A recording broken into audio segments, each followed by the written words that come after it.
Coming up on UCF Nightly News. The search for the next UCF president ends today.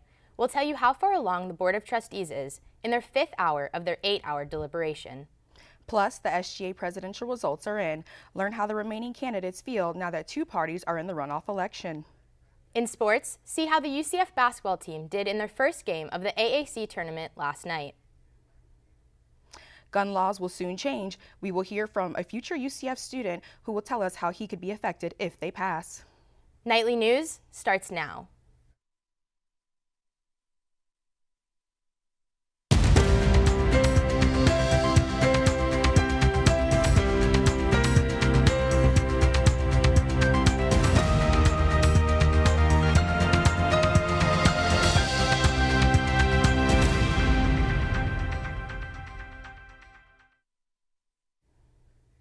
Good afternoon and welcome to Nightly News. I'm Maya Dowdy. And I'm Princess Jhané Steverson-Lowry. Today is Friday, March 9th, 2018. Today, the UCF Board of Trustees will select the new president for the university. Reporter Anna Johnson is live at the Fairwinds Alumni Center where the final interviews are being held. Anna, tell us how far along they are in this process. We're live now outside of the Fairwinds Alumni Center where the UCF Board of Trustees is interviewing Provost Dale Whitaker right now. Before him, there was Mark Kennedy and Suresh Garamella, and after him, there will be Matthew Wilson. After all the interviews, the Board of Trustees is going to meet to discuss and decide UCF's next president, and then after that, there will be a press conference where the president-elect will speak to the media. The interviews started earlier than scheduled this morning. Each candidate has an hour and 15 minutes to make the case for why he should be president of the university. After the interviews, each candidate gives a statement. This is the last in a series of open meetings where the board discussed the nominees. All of the individual candidates also had presentations that everyone could attend. A UCF spokesman says they've done everything to make the entire process as open as possible. Back to you, Maya and Princess Jhané. What started as 3 SGA presidential tickets is now 2. Brad and Breon are off the ballot, and the runoff election is in full swing. Nightly News reporter Sophia McCready finds out how the remaining candidates feel about continuing the race. Karen Cadillo and Teresa Tong and Josh Bologna and Jad Shaloub are the final candidates in the runoff election. Out of the 9,026 votes, Josh and Jad had 38.47% of the majority. Karen and Teresa beat out Brad and Breon by only 5 votes with a 30.61% majority. The supervisor of SGA elections, Ashlyn Sanchez, says what the candidates have to do moving forward. I think just continue campaigning, make sure their platform points are out there and clear, and hopefully, get as much students involved and going after for what they believe in. Despite allegations about early campaigning in a closed hearing, Jad says he feels very confident about the election, especially because him and Brad are part of the same executive team. It's just Karen, Teresa, and Josh and I. Brad is going to feel comfortable gaining his constituency and supporting us. Karen and Teresa say they are anxious but ready to continue their campaign. It's a dream to really be at UCF and setting these kind of historical records. The candidates will debate on March 19th in the Cape Florida Ballroom. We're excited to have a real debate based on real issues that we want to tackle here on campus. The second round of voting will begin on March 19th through the 21st. You go into an election like this, it's really a toss-up because you don't know how students are going to vote during the tabling process. Reporting from Orlando, Sophia McCready's UCF Nightly News.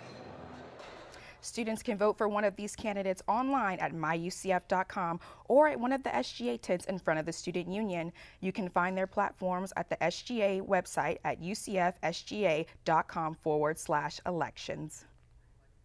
Theater UCF is publicly responding to a Title IX report against one of their current professors. The report is from 2015 and the professor is still teaching. Reporter Anna Johnson finds out why the school is looking into the report again. Small. Theater UCF sent out an email last week about Title IX concerns in the department.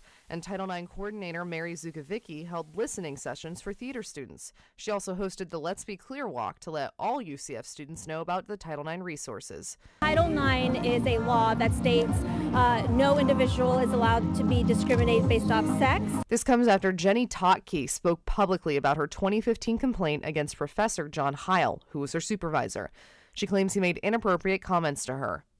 I didn't necessarily want John to be fired. I didn't know what I wanted from him at that point, but I felt uncomfortable working where I was working. Heil still works at UCF.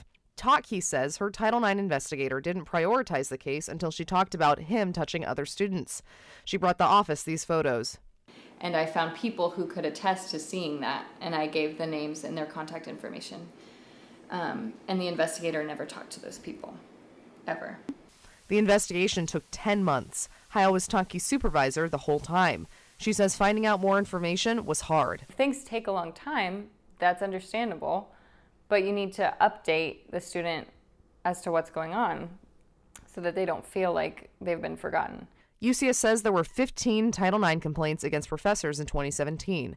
While Zukavicki can't comment specifically on this case, But I will definitely say that the university is taking a look at it. Totke hopes UCF Title IX can improve with some of her suggestions. In Orlando, Anna Johnson, UCF Nightly News. Another Theater UCF student is working with the Title IX office to try and fix some of these issues. A UCF spokesman told us they can't make comments on individual cases. He did say the investigation process is comprehensive and because of that can take time. The suspect in the UCF sexual battery cases made his first appearance in court today. Reporter Jimmy Calhoun is on location at the Winter Park Courthouse now. Jimmy, tell us what happened today. 5 seconds, go. We're outside the Winter Park Courthouse where the suspect who is accused of abusing 4 females on campus was scheduled to have his first arraignment. But Abdullah Zaman did not show up to his hearing. Theo, go. Zaman was seen on this video entering Business Administration 2 and is accused of sexually assaulting a female student in the bathroom. This was only one of the 4 alleged incidents. He was arrested on February 2nd and bonded out early the next morning. And we asked him if he had any comment on his accusations, and he didn't say anything. So today is a scheduled arraignment, like we mentioned, at the Winter Park Courthouse, and he did not appear. We are still trying to figure out information on why he didn't. We went to his apartment, knocked on the door twice, but got no answer.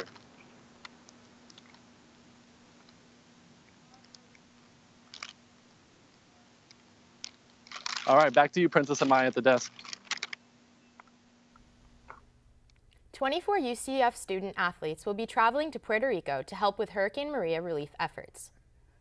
Night is an opportunity for UCF student athletes, staff, and administrators to journey on international service trips. In May, the selected student athletes travel to Puerto Rico to help with restoring electricity and planting mangrove trees on the island. Lizzie Whitbeck, Assistant Director of Student Athlete Welfare and Development, shares what this means for the students involved. A student in the classroom, not just being an athlete in the field of competition, but also being able to be a good citizen and giving back to the community. Have included visits here in America, South America, and Europe. Visit www.ucfknights.com to read testimonies of past trips, their stories, and their achievements. A bill that would make it harder to buy guns is sitting on Governor Rick Scott's desk. Although it doesn't include a ban on assault rifles, it will be the first gun control measure in Florida in more than 20 years. Reporter Alexandria Bozargian spoke to a student about how the legislation may impact him.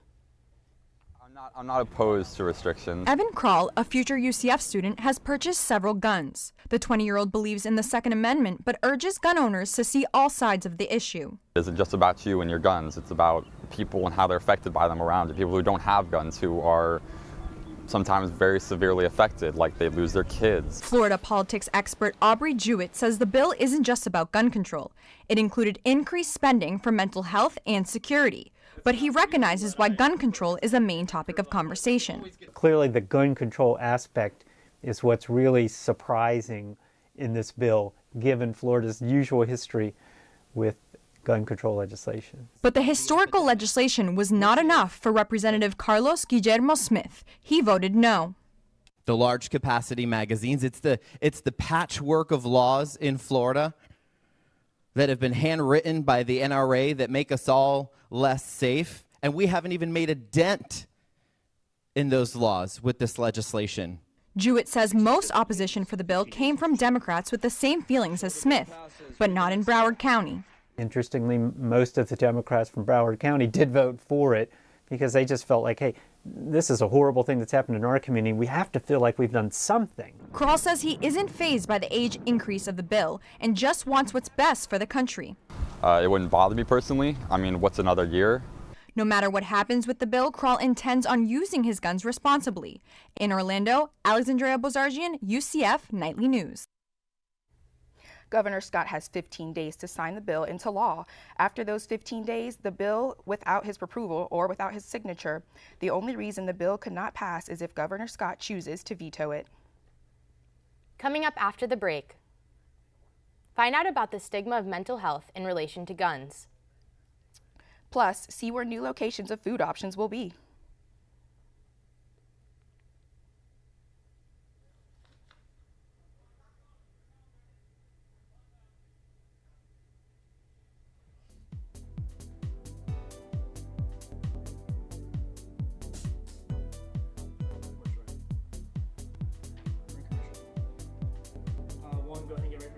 Did something just happen? The end of the headline is kind of weird sometimes. I don't know when to come back, just kind of ends. So. Am I starting on this camera? Yes.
A new poll shows that most Americans believe better mental health treatment could have prevented the Parkland shooting.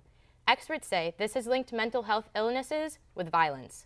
Reporter Natalia Hernandez explains the stigma surrounding mental health. If you talk to me just on a daily basis, you would have no idea that I have depression. UCF student Julie Gottfried suffers from depression and social anxiety. She says politicians' responses to mass shootings are creating a stigma about people like her. People that have mental issues are on medication, are fully under control, know what they have to do, and they're not going to go shoot up a school because they're not crazy. Florida Governor Rick Scott announced plans to make it harder for people with mental illness to own guns. But less than 5% of all crimes in the U.S. are attributed to mental health issues, according to the American Mental Health Counselors Association. Brooke Bajer is the program coordinator in Central Florida.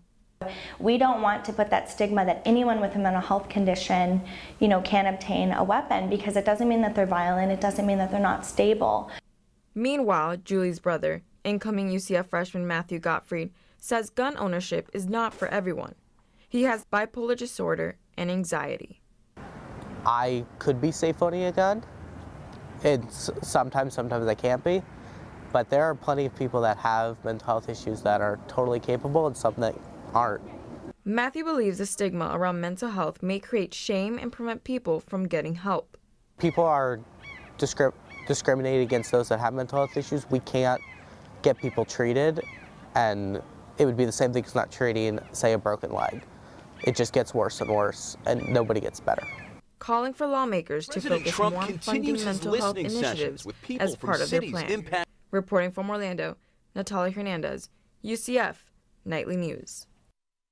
In the meantime, Trump plans to invest more money into mental health, including opening more mental institutions. The University of Central Florida will see new dining expansions across the campus. 2 more Starbucks locations will be added to campus, one on the 2nd floor of the Student Union and the other to replace Café Bustelo next to Pollo Tropical. The Café Bustelo on the 1st floor of the Student Union will be replacing, creating extra space for seating. Along with these additions, Chick-fil-A is set to expand using outside patio seating as extra building space. These changes will begin after the John C. Hitt Library expansion is complete. Public supermarkets are experiencing a number of changes within the company, including an employee pay raise and stock price increase. According to their website, Publix employs over 188,000 employees in Florida locations. One of those employees is UCF student Remy Craze. He says the increase in wage is a huge help, especially when it comes to paying his bills. A little bit with rent. I've been really trying to work a lot, but it's hard to work a lot when you're also doing full-time at school. So this raise will be really helpful to help me be able to pay my rent and not have to worry so much about balancing school and work. Company spokesman Dwayne Stevens wrote in an email, "We want to continue to invest in our most valuable asset, our associates." The move to increase wages also boosted the company's stock price by 13%, the highest it's been in the past 2 years. The weather has been a bit cooler lately. And Natalia will let us know if this drop in temperature will stick around.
University of Central Florida marine biologist is continuing her groundbreaking research on a deep-sea fish. Michelle Gator and researchers say the round-nosed grenadier fish is able to adapt to environmental conditions based on depth. The findings show the characteristic is linked to the fish's genetics. Gather studies fish on a slope from around 2,300 to 6,500 feet.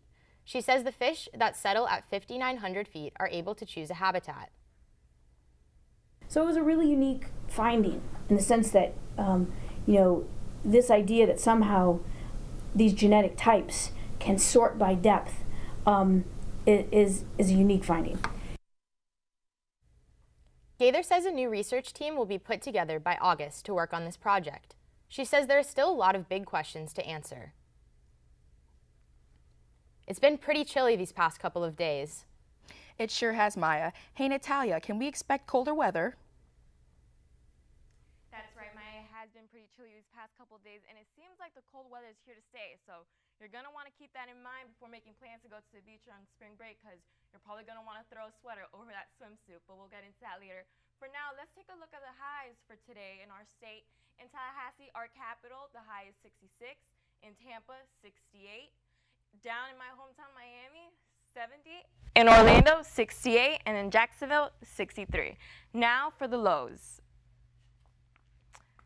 In Tallahassee, it's 39 degrees. In Tampa, 49. Down in Miami, 63.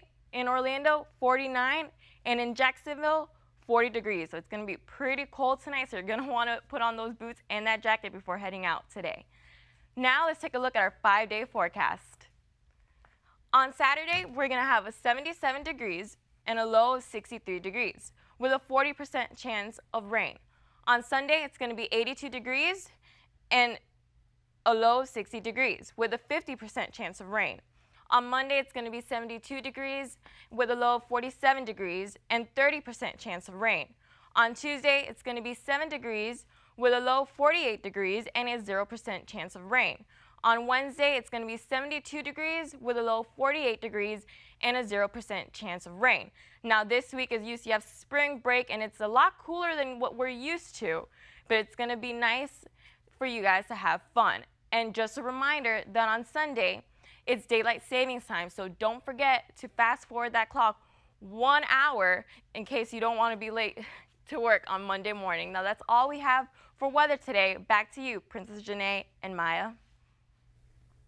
Thanks, Natalia. Coming up after the break, find out more about the softball team and their 3-game winning streak.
Good afternoon, Knights. I'm Beth Brewster, and here is your sports update.